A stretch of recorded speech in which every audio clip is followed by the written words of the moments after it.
तुकाराम महाराज सांगतात, नकळे अनेक साधन कष्टसी भयाली.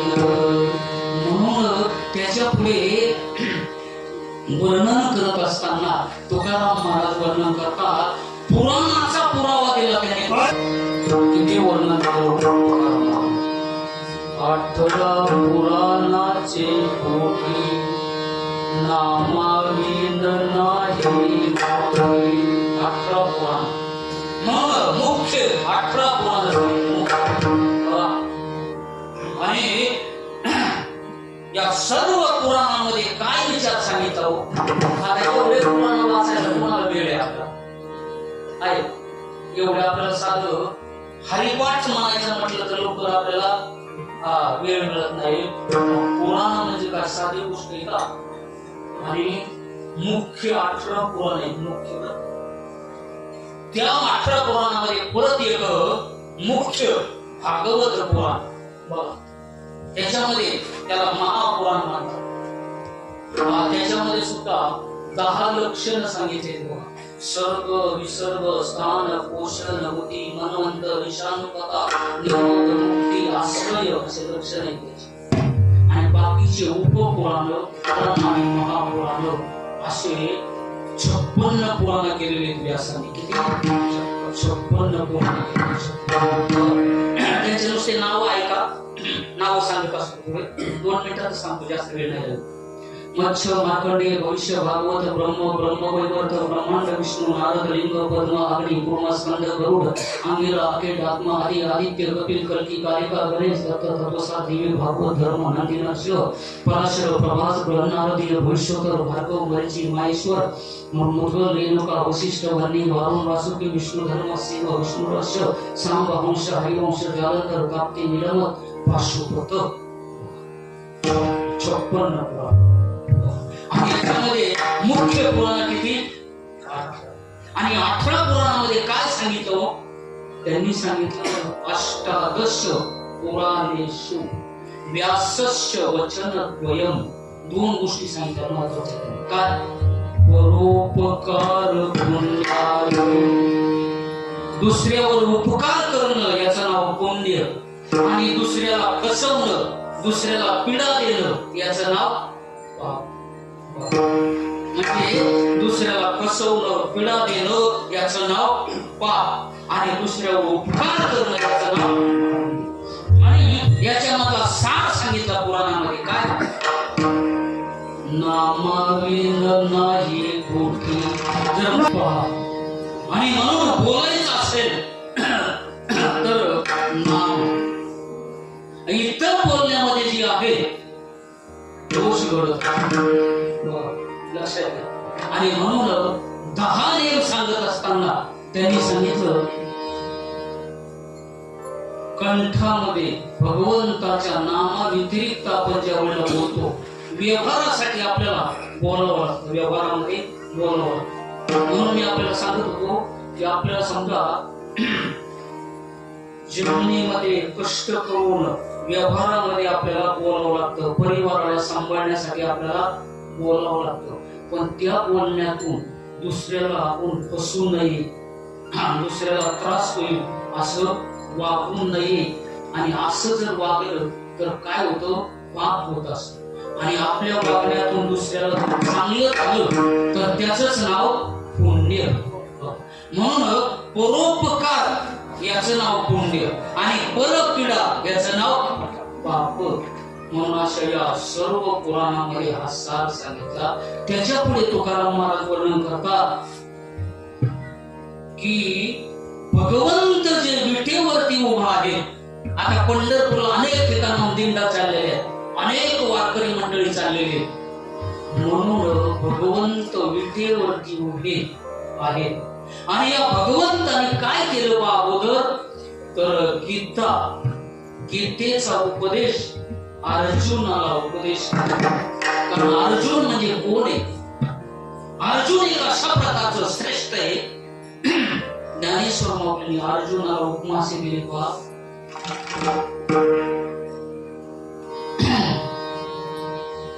अर्जुन म्हणजे सामान्य नव्हे, श्री कृष्ण मुक्ती सागरा हा अगस्तीची परे दुसरा मनोनी घोट भरू पाहे एक सरा आगवे याचा.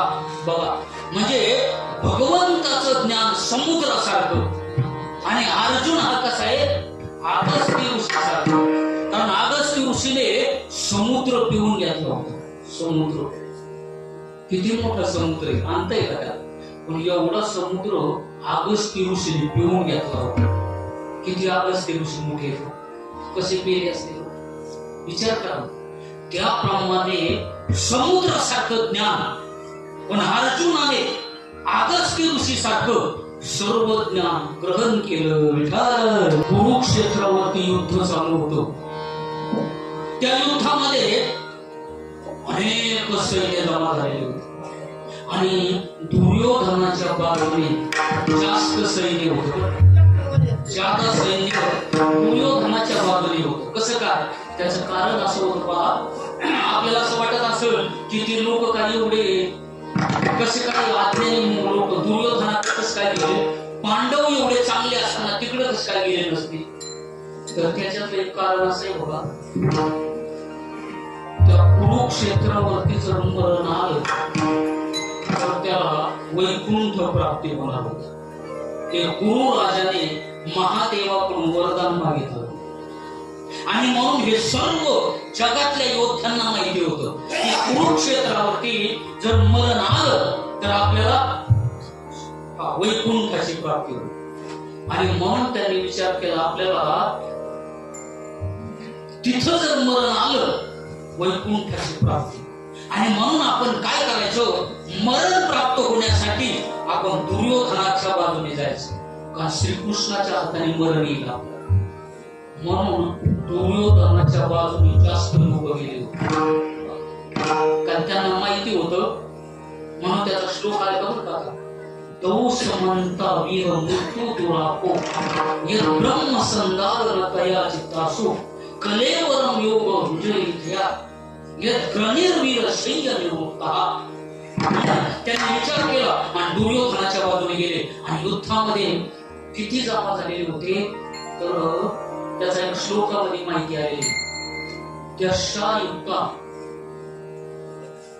म्हणून 1 अब्ज 66 कोटी 20,000 योद्धे जमा झालेले होते तिथे. किती 1 अब्ज 66 कोटी आणि 20,000 यांच्यामध्ये युद्ध झालं आणि तेवढ्यांना मरण प्राप्त झालं आणि सर्वांना वैकुंठाची प्राप्ती झाली. आणि अशा वेळेला अर्जुनाला गीता भगवंतांनी सांगितली. गीता जेने उपदेशिले गीता या गीतेचा उपदेश अर्जुनाला केला. कुठे युद्ध चालू असताना धर्मक्षेत्रे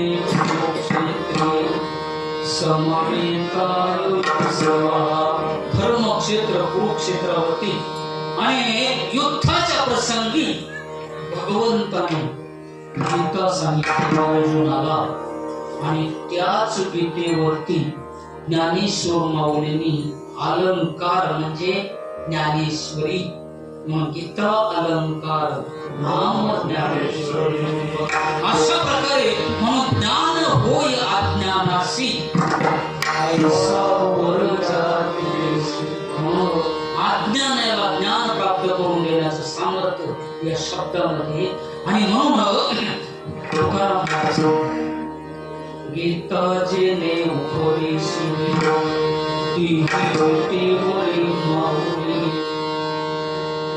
म्हणून या ठिकाणी आता 8:30 होत आलेले इथं वेळेमध्ये पूर्ण करतो, वेळेच्या अगोदर पूर्ण करतो. नंतर महाप्रसाद ही चांगली गोष्ट आहे. कारण असं असतं त्याचं एक वर्णन आलेले बघा.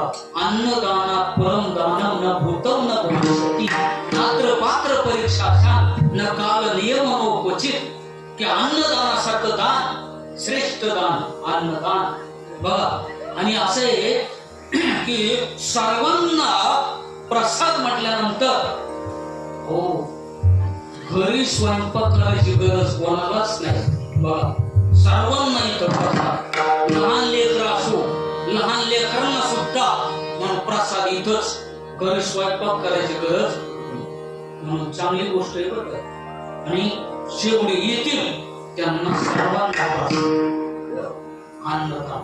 आणि कीर्तन झाल्याच्या नंतर प्रसाद असतो, भगवंताचे शब्द त्याच्यावर पडलेले असतात म्हणून त्याला प्रसाद म्हणतात. आणि अगोदर जेवण करून नंतर कीर्तन करणे त्याला जेवण म्हणायचं. आणि नामस्मरणाचे शब्द त्या अन्नावर पडल्यानंतर त्याला प्रसाद म्हणायचं. एवढा फरक आहे त्याच्यामध्ये. म्हणून असं असतं अन्नदान श्रेष्ठ दान आहे. त्यानंतर जलदान, पाण्याला सुद्धा दानामध्ये मोठं मोठं पाणी. ऐका त्याचं वर्णन. पानीय दान व दाना दानानाम सदा. की पाणी जरी आपण दुसऱ्याला दिलं तरी दानामध्ये मोडलं जातं. कारण सर्वेशाम म्हणजे सर्वांना आवडणारा पदार्थ आणि सर्वांना गरजेचा पदार्थ म्हणजे म्हणून जेवणामध्ये चाललं एखाद्याला आंबट चालत नाही, गोड चालत नाही, तिखट चालत नाही, पण असा कुणीच मनुष्य नाही की मला पाणी चालत नाही, असा कुणीच मनुष्य म्हणू शकत नाही. म्हणून असं असतं पाणी हे दानामध्ये मोठे. म्हणून रंती देवाने काही शिल्लक नव्हतं जवळ त्यांच्या, आणि शेवटला पाणी शिल्लक होतं थोडस पाणी. आणि पाणी मडक्यामध्ये घेऊन तोंडाला लावणार तितक्यामध्ये दारामध्ये माणूस आला. त्यांनी सांगितलं हो मला तहान लागलेली. त्यांनी सांगितलं बरं झालं लवकर. मी जर तोंडाला लावलं असतं ते मडकं उष्ट झालं असतं ना. आणि उष्ट येणं म्हणजे तमोगुणी आहार असतो, तमोगुणी. म्हणून असं असतं बघा की उष्ट दुसऱ्याला चालू नये कधी. म्हणून त्याचा एक श्लोक आलेला आहे कुर्म पुराणामध्ये. समानमेकम पात्रे तो बुद्धे नान्यम जनीश्वर. की एका ताटामध्ये दोघांनी खाऊ नये कधी. काही वेळेला कितीतरी मित्र मंडळी मी पाहतो असं कागदावरती भेळ काहीतरी घेतात आणि चौकून वेळा करून बसतात, गपागप खातात. असं किती वेळेला मी पाहिजे. म्हणून असं एका ठिकाणी अन्न खाऊ नये. आणि एका ठिकाणी एका पात्रात जर खाल्लं तमोगुणी आहार असतो. म्हणून आता नवीन एक पद्धत अशी निघलेली बघ. पुण्यामध्ये गेलो होतो मी, पुण्याला लग्नाला गेलो आणि तिथं लग्न झाल्याबरोबर लाडू घेतला. त्या नवरदेवाने थोडासा खाल्ला, लगेच तो लाडू नवरीला दिला खायला. औष्टा लाडू एकमेकाचा खायचा. पुण्यामध्ये मी स्वतः पाहिलं. आणि हीच परंपरा पाहून तिथं जे म्हातारे जोडपे असते ना काही काही ते पाहून तसं करून लागले ना खायला. आणि शूटिंग मध्ये त्यांची शूटिंग काढायची. बघा काय जग कुणीकडे चालतो. म्हणून आहार असतो आत्मगुणी. आणि असं असतं वधूवराने जर ते उष्ट एकमेकाचं खाल्लं तर संतती कशी होणार पुढे, तमोगुणीच होणार. म्हणून पती पत्नीने सुद्धा एकमेकाचं उष्ट कधी खाऊ नये असं बघा. कारण तमोगुणी जेवण असतं ते. आणि सुरुवातीला जर तमोगुण तयार झाला तर त्यांच्या पोटी संतती सुद्धा तमोगुणी जन्माला येणार. म्हणून अन्न हे साधारण नाही. माऊली सांगतात, माऊली वर्णन करतात, हे न म्हणावे साधारण, हे न म्हणावे साधारण अन्न ब्रह्म रूप बघा. जीवन हेतू कारण विश्वालया. काय ज्ञानेश्वर माऊली बोलतात की अन्नाला साधारण म्हणू नका, अन्न ब्रह्मरूपचा, ब्रह्मरूप असतात. म्हणून अन्न खाणाराने अन्नाला कधी नाव ठेवू नये. स्वयंपाक कसा जरी झाला त्याला नाव ठेवू नये. आणि स्वयंपाक बनवणाराने कधी पण काय करायचं पहा, थोडा वेळ राहिला बघा. कधी जरी स्वयंपाक बनवला, समजा भजे जरी बनवले घरी बाईंनी, तरी अगोदर 2-4 भजे खायचे. का खायचे तर त्याच्यामध्ये कमी जास्त झालेलं बरोबर करता येते.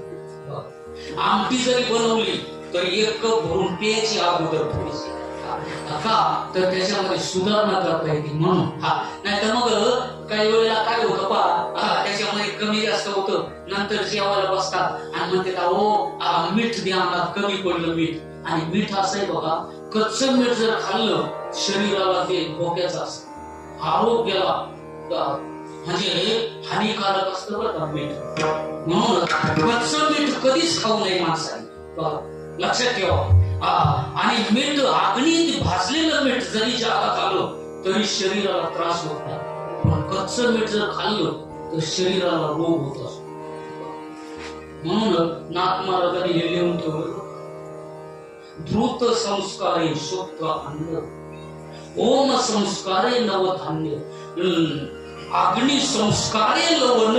बघा, म्हणून अग्नीचा संबंध जर त्या मिठाला आला तर ते पवित्र होत असतं आणि निरोगी होत असतं. आणि कच्चं मीठ हे आरोग्याला हानिकारक असतं, कधीच कच्चं मीठ. आणि म्हणून हे मीठ कमी जादा होऊ नये म्हणून बनवणाऱ्या बाईच्या स्वयंपाक त्यांनी अगोदर खाऊन पाहायचा पदार्थ, काहीच दोष लागत नाही, काहीच दोष लागत. म्हणून आमच्या घरच्याला मी सांगितलं होतं, म्हणले मालक जेवल्याशिवाय जेवता येत नाही. कसं काय शास्त्र? म्हणलं कसं काय नसतं, अगोदर खायचं गरम गरम. मग एक दिवस काय केलं बाबा, भजे तळे, मी असं हळूच खिडकीतून पाहिलं, प्लेट भरूनच खाल्ले गरम गरम. आणि मीठ थोडं कमी परत टाकलं, मग व्यवस्थित झालं सगळं. म्हणले गरम गरम खाल्ले. काय म्हणे बनवतानाच म्हणलं होतं त्याच्यावर, पण खावा कसं काय मालकाच्या अगोदर. म्हणलं तसं काय शास्त्रात काय नाही, पोटभर खायचं अगोदर आणि व्यवस्थित सुधारणा करून नंतर दुसऱ्याला खाऊ घालायचं. पण ते जर कमी जागा जर झालं तर नंतर जेवणारे उपवासी राहतात, व्यवस्थित जेवणार नाही, मग कधी चला येईल. म्हणून काय असतं पहा, त्याचे वर्णन आलेले पहा, वैवाहिको विधी श्रीराम संस्कार वैदिक असतात, सेवा क्रोध वासो क्रोधाग्नी परिक्रिया, असं वर्णन येत. म्हणून अन्नदान श्रेष्ठ आहे. म्हणून अनेक ठिकाणी 7 ते 9 या वेळेमध्ये कीर्तन झाल्याच्या नंतर अन्नदानाची सेवा, चांगली सेवा. आता थोडा वेळ राहिला आपला, म्हणून अन्न उष्ट कधी ठेवायचं नाही, लक्षात घ्या. कारण अन्न हे ब्रह्मरूपी, भरपूर जेवायचं, उष्ट ठेवायचं नाही.